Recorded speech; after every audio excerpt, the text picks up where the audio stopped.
Friends, welcome back to my channel. నేనండి మీ నందనాని. ఇవాళ మంచిగా టమాటో రసం పెట్టుకుందామండి. వర్షాకాలం కదా, అద్దిరిపోతుంది. ఒక గిన్నెలో కొంచెం సాల్ట్ అండ్ టమాటోస్ నేనైతే మంచిగా పేస్ట్ చేసుకొని వేసుకుంటున్నాను.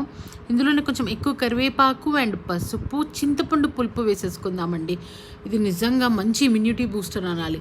సరిపడా వాటర్ కూడా వేసేసుకొని అట్లీస్ట్ ఒక 15 to 20 minutes ఇది లో ఫ్లేమ్లో పెట్టుకొని మంచిగా బాయిల్ చేసుకోవాలన్నమాట.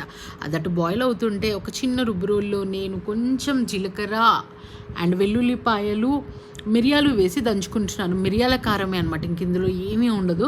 అండ్ కరివేపాకు కూడా వేసుకొని కచ్చాపచ్చాగా దంచేసుకుంటాను. మీకు ఓపిక లేకపోతే ఒకసారి గిర్రమనిపించుకోండి మిక్సీలో. ఇంకా చారు మసలిపోతుంది కదా, దీంట్లో ఒక్క స్పూన్స్ పేస్ట్ వేసుకుంటే అసలు చెప్తున్నాను కదా, అన్నం మొత్తం దీంతో తినేయచ్చు అనమాట. ఇంకా ఏమీ అవసరం లేదు.